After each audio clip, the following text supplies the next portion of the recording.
London, 1919.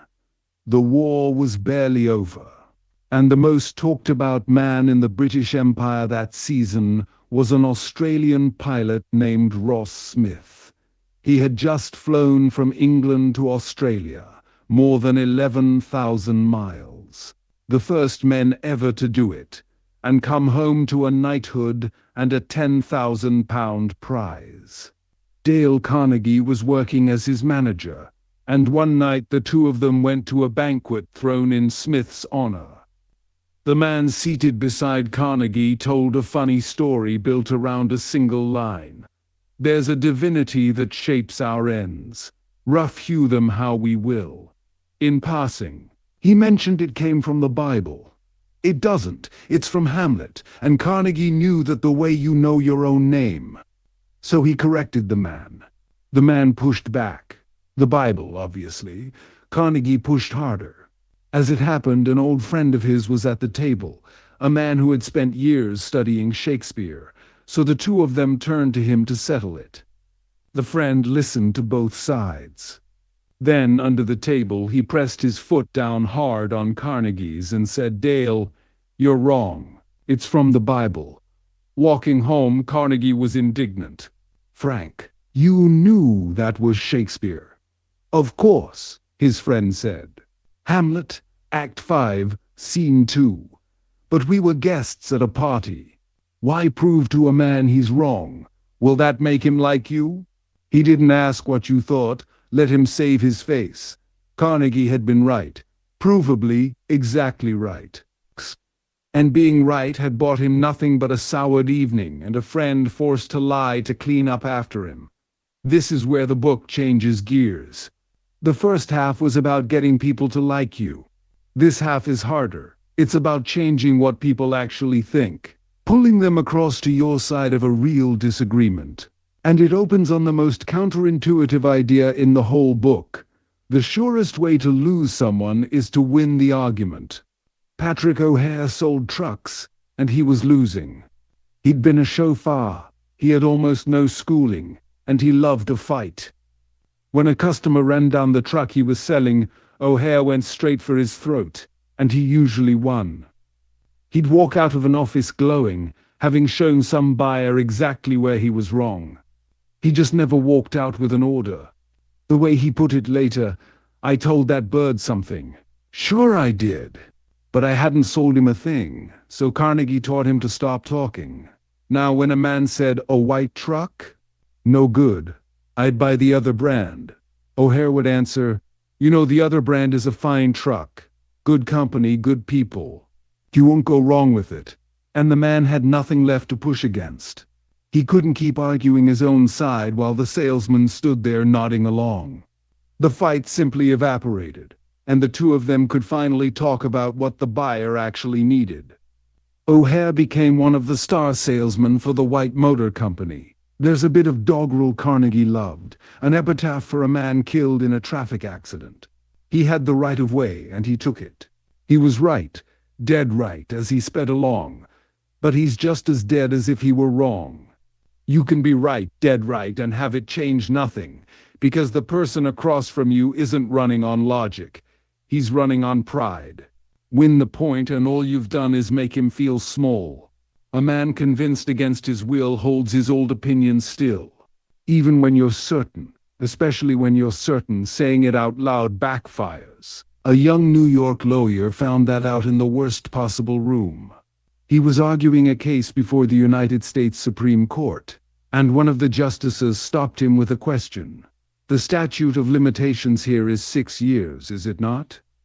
The lawyer paused, looked at the justice and said flatly, "Your Honor, there is no statute of limitations in this kind of case." The room went cold. He was right, completely right on the law. He had also just told one of the most learned judges in the country in open court that the man didn't know his own field. He won the point. He lost the case. As he admitted afterward, he had never argued better in his life, and never persuaded less. When you tell people they're wrong, you think you're aiming at their reasoning. You're not. You're hitting their self-respect, and they will defend that to the last ditch. Benjamin Franklin worked this out as a young man, after a Quaker friend took him aside and told him plainly that his opinions had a slap in them for everyone who differed, and that his friends were starting to enjoy themselves more when he wasn't around. Franklin, to his great credit, believed him. He made himself a rule: cut the words certainly and undoubtedly out of his mouth entirely. In their place, I imagine, or it seems to me at present. It went against his nature at first. Then it became the easiest habit he owned, and it helped turn a blunt, opinionated boy into one of the most persuasive men of his age. So what about when you're the one who's wrong? Carnegie used to walk his little Boston bulldog Rex in a wooded park near his house. No leash, no muzzle against the rules, but the park was always empty. Until the day it wasn't. He came over the brow of a hill and there sat a mounted policeman, the same officer who had warned him about exactly this the week before. Carnegie didn't wait to be scolded. Before the man could open his mouth, he said, "Officer, you've caught me red-handed. I'm guilty. I have no excuses. You warned me last week and I did it anyway. And something strange happened." The policeman softened. Now, he said, "it's a real temptation to let a little dog run when there's nobody around." Carnegie argued the other side. "No, it's against the law. The dog could be a nuisance."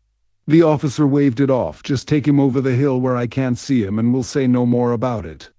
The man had wanted to feel important, and the instant Carnegie handed him that, the only way left to feel it was to be generous. That's a small story. Here's a large one. After Pickett's charge broke apart at Gettysburg and his army came staggering back across the field, Robert E. Lee rode out alone to meet them, and what he said to the survivors was, "All this has been my fault." He could have named a dozen subordinates who'd failed him. Instead, weeks later, he wrote to the President of the Confederacy and offered to resign. No one builds a monument to the general who says he lost the battle. And it may be the most respected thing Lee ever did.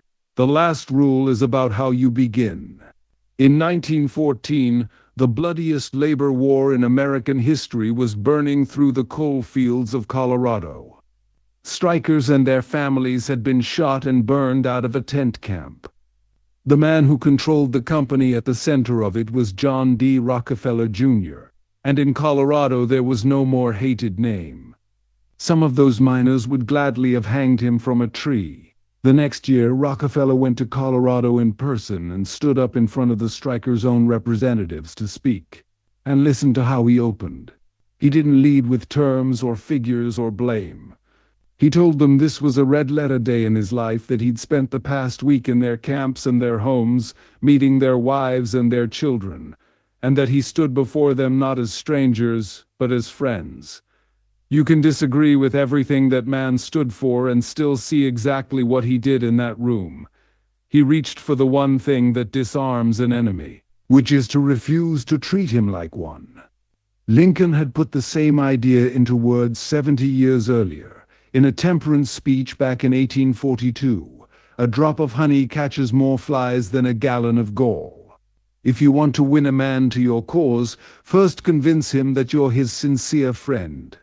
And it's older even than Lincoln. It's Aesop's fable of the sun and the wind, arguing over who can get a traveler's coat off him. The wind howls and tears, and the man only clutches the coat tighter. Then the sun comes out, warm and patient, and says nothing at all, and he takes it off himself. 4 rules, and underneath them a single move. Don't argue. Don't tell people they're wrong. When you are wrong, say so before they can, and open like a friend. Every one of them asks you to give up the same small, hot satisfaction, the pleasure of being right out loud. Because an argument was never really a debate to be scored. It's 2 people, each defending a self. The moment the other person feels attacked, the facts stop mattering, the drawbridge goes up, and nothing you say gets across the water. So you stop trying to win. You make it safe for him to come over to your side. That isn't weakness. It's the only thing that has ever actually changed a human mind. But don't argue only tells you what not to do. It leaves the real question wide open. If you can't shove a man toward your side, how on earth do you lead him there? Carnegie's answer is 24 centuries old, and it belonged to a barefoot man who irritated the whole city of Athens by asking questions. He never told anyone they were wrong. He just asked small things they had to say yes to. One yes, then another, until his opponent looked up and discovered he'd agreed his own way into a conclusion he'd walked in fighting. Next time, The Secret of Socrates.